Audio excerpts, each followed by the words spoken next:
Oui.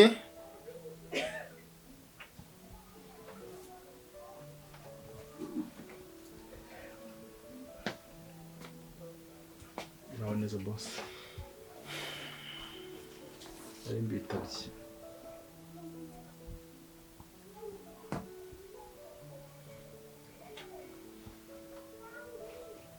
Kugira ngo ntabwo meze neza boss.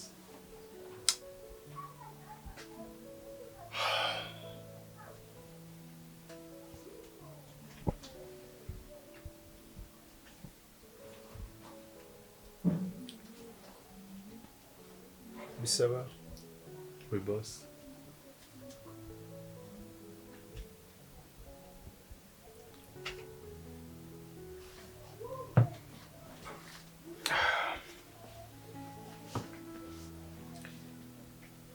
Ibi ngiye kukubaza cyangwa kukubwira ntabwo byari nko kubimenya.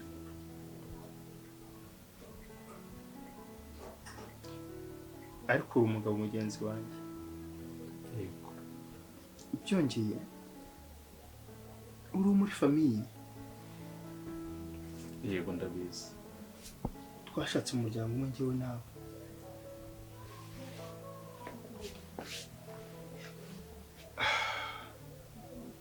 Ikibazo wagira cyangwa njye nagira ntawe cyakubaho kuko n'amaraso amwe.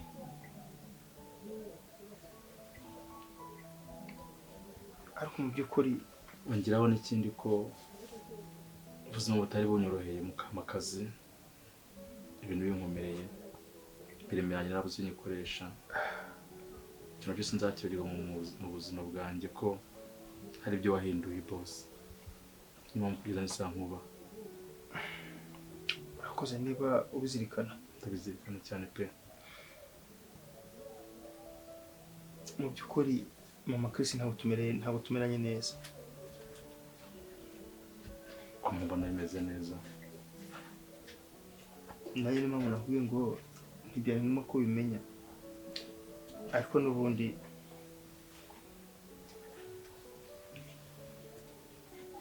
ikibyimba cyahishije kiraturika.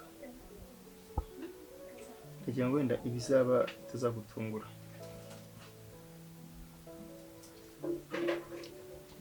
Ese bisaba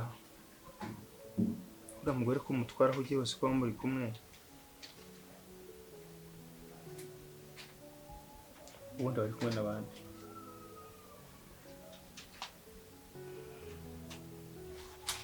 Njyewe rero ntacyo naguhisha pe. Niba icyo ntakubwira n'icyo ntaba ntaziho ntabwo cyaba cyabaye. Njyewe iyo yahamagaye kumutwara kenshi na kenshi mutari kumwe wenda mwumva atwaye mwembi, nkunda kubona hari hoteli hari hoteli akunda kujyamo nkubone kumwe n'abandi badamu, n'abadamu bari kumwe mbona mu gafanta baganira, ukabona arimo araseka arishimye. Gusa kujya mu modoka nyine ukuntu yongera ababaye, tukaba tuvuye hakuno abaye ko yagezeyo mbona yishima, nkabona baraguseka. Kurangira mba ndi mu modoka biparitse ntabwo nyine mba nemerewe kumwe abizi. Kenshi na kenshi iyo musohotse yagiye nsiga mu modoka, ariko nta kibazo kinini mbona. Umbwije ukuri? Niko kuri no kuri pe. Ese uyu mugore ko yahindutse nta kintu yitaho, ni njye wihanagura inkweto, ni njye witerera ipasi, ni njye wimenya kuri buri kimwe cyose. Ese ko dufite abana bakuru, ko dufite Chris, ko ubona ukuntu angana, ubona ari ubuhe burere wamuha? Njye nkagerageza kubikavaringa nkabihisha kugira ngo Chris atamenya ikibazo kiri hagati yanjye nawe. Ntakimenyesha buzana umukozi ko yagutera ipasi, umuzana ko yagukwitaho. Abantu bakozi benshi baterera boss babo imyenda. Njye mpaguka ngende mbwira umukozi ngo agende nterera ipasi. Bamugani nsaba ngeze kuri rwego. Ari wakababyitaho. Erega ndi umutwe w'urugo. Ahubwo nanjye uramumagaye umutima warukutse ati vumugunda gushaka numva nyine ijwi ryahindutse mfite ameze neza. Ariko no kuri ntabwo nakora amakosa, nanjye turimo ndakora gusa ikibazo kibayeho. Bisaba reka nkubwize ukuri mbere aho ntari uzamunshungire sinigeze ko abo bagore bagenda bakajya ngo bakara amahoteli biraza Samu ntabwo bamuhindura icyo ngusaba uzamunshungire umugore agiye mugakunguraho ari ikibazo gihe cyo nzakora reka nzamucuna n'imyitwarire reka mbe aratunemo ndakora mu rugo wenda ikigoro bahageza kugenda nukamagara kana no nyene reka nihute urangize vuba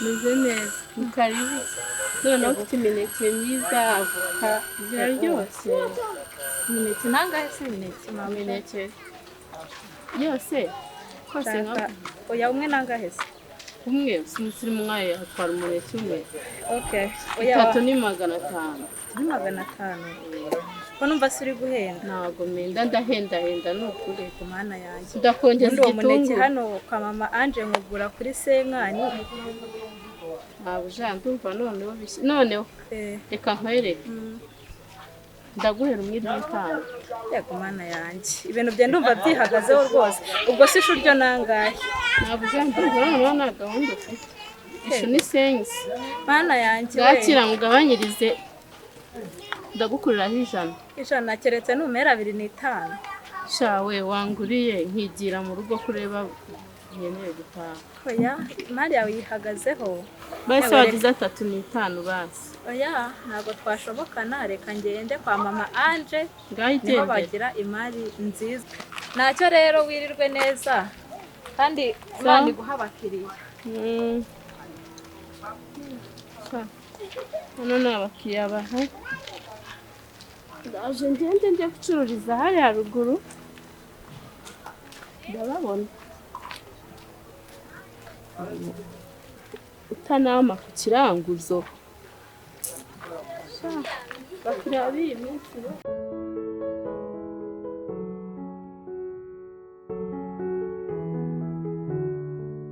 ane Karame ataruherutse hano koko reka mba ndi kwiruka muri byinshi reka nza nkubwira ari igihe ngushaka neza nkakubura ariko se ubundi bungewe ko nanjye wagira ngo umeze nk'utabaha ubundi se ubundi ntaguhamagaye cyangwa uzi utambwira ntago wambona nese naba mpasanze ndububi kare wowe mubyara wanjye bagira ngo se ngenza nganire n'umugabo wawe oya mugabo wanjye se mwavuganira gabura papa yego Pakirisi ntago ajya yirirwa avuga ibintu byinshi muri yo namusize aha mba nzi ngo namusize aha ntago ajya muri ibyo bintu ushobora no kuza akaguha kariba agahita ajya kwiryamira ntabwo ushaka reka nze nkubwire uzi ibintu byaraye bimbaye ni ibiki uzi yuko ejo nari nasohotse n'abandi bashuti banjye turagenda turanywa mana yanjye sinamenye n'igihe nagereye ahangaha kandi ubwo ngubwo nagiye ari yanyangiye byari ugutongana byari indwano nashidutse nisanga nanjye ndaha rego kukatinyuka ukanavuga ngo wasohotse ngo n'abashuti ngo ntuzi uko wageza gusa nta n'isoni ufite ese nabura kubikubwira sinagiye ariko se reka nkubwire basi komora nkwinginga nkubwira nti basi bwa rimwe wagiye wumva umugabo wawe biterwa n'iki reba umugabo yasigaye ahangaha yasigaye mu mirimo ashyashyana akabona baragucyuye utashye wasinze ako se arashyashyana uyu mugabo ntitugira umukozi hano inkweto umukozi yazimuhanagurira ibiryo yabimuha ibintu byose yabimuha none se ubwo ubigira ngo niba nkeneye kwisohokera erega ahangaha hari ibintu mba nkeneye no kujya ku mucanga nkareba n'amazi muri make umukozi niwe wagusimbuye mu rugo umukozi niwe mugore muri uru rugo ese muhemba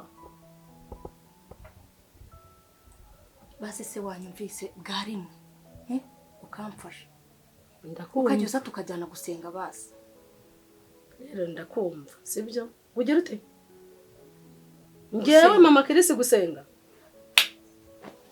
nyamara iyo nkurebye mba mbona ibintu ukora nawe atari wowe icyakora reka nkubwire urazi uzamenya agaciro k'umugabo ufite ari uko wamubuze kuko iyo ndebye ibintu uba uri kwikora ukagendera mu kigare wowe uracyari umuntu wo kugendera mu kigare koko ese basa kugira ngo aho kugira ngo ugendere mu kigare cy'abanywi b'inzoga wazagendeye mu kigare cy'abantu basenga Imana.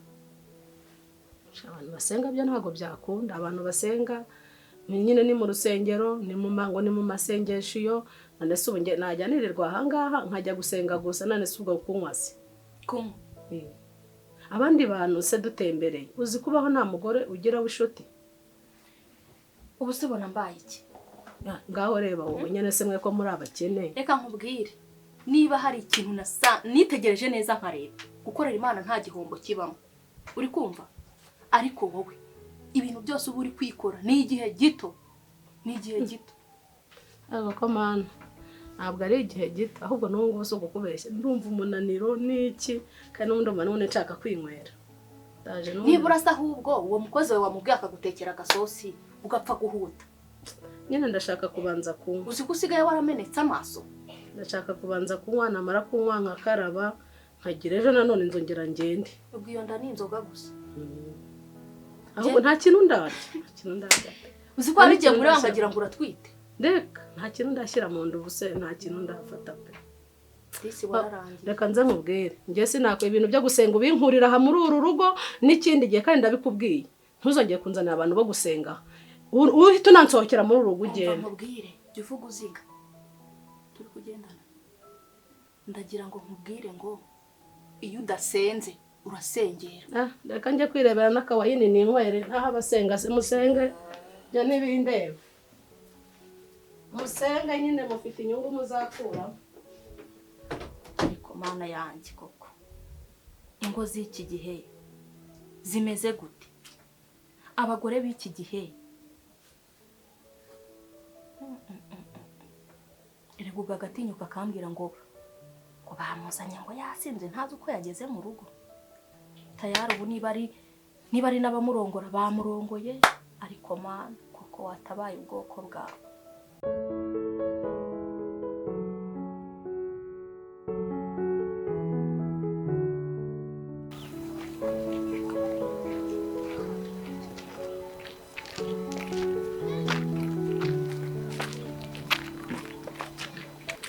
Mwambwire ko wari ugiye kunca inyuma.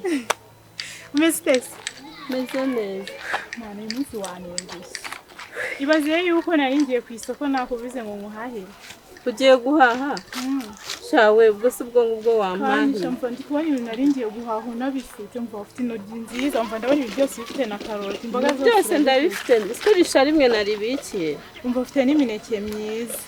Rero nyine tugende pe. Ninde uri yose? Shabose ni buhari. Gende wajya nyihera amafaranga. Mwebwe we na Yokobuja muri Nyatsi wese ko ufite Yokobuja utaba mu rugo. Ako mama ne ese kari ngiye nyiri ubuhari kari ngiye mukozi buri ko ibintu byose ni nanjye wabahaye amafaranga nkurikirana ibintu byashize mbihaye. Tugende kandi njya nkwari urabizi tugenda aho. Gende nyihera amafaranga. Baba we Imana ikiza.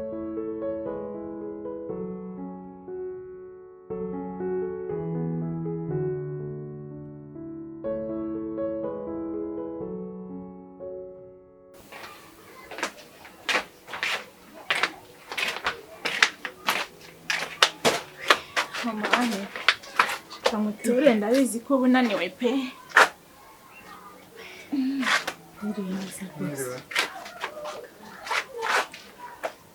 Hanyuma rero ino mineke yawe nshaka kureba niba yamara icyumweru n'igice. Yakimara ahubwo wowe genda uzana akantu ushyiremo ibintu byose Ndikubona udahiye cyane. none ukeneye mba mbizirika. Urisha ibyo ndi buhite nanariteka. Ni rishyashya. Reka nse nuko mbya kandi bishya.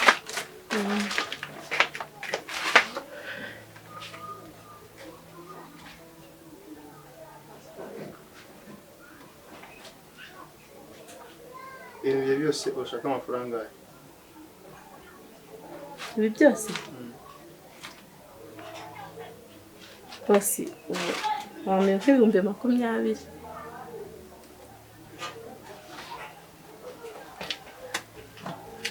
20 yonyine.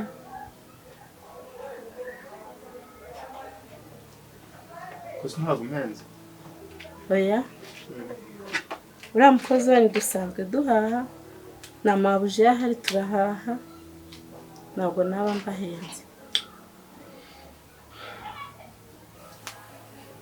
Ufite telefone? Ndayifite.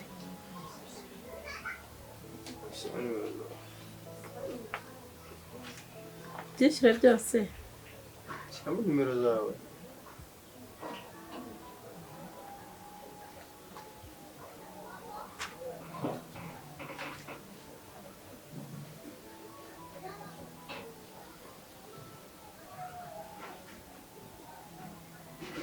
So, ntujya kurangura ibindi?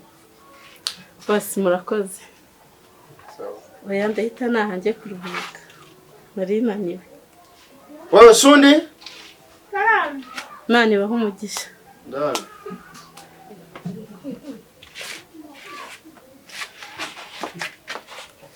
Twari ibintu bishyiremo bitwarunzanira agatabo. Unzana agatabo.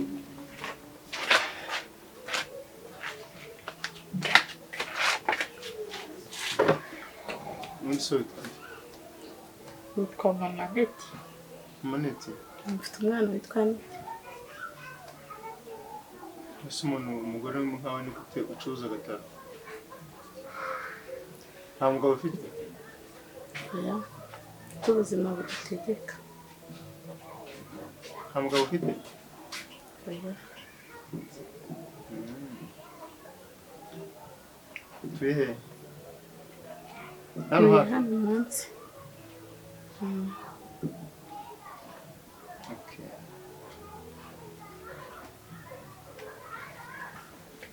Kandi murakoze. Mama ni ntabwo tuzongera guhaha. Bose ubihahiye rimwe nabo ntabwo nzongera kwirira njye ku isoko gwa. Murakoze boss. Sawa. Oya. Wowe sundi?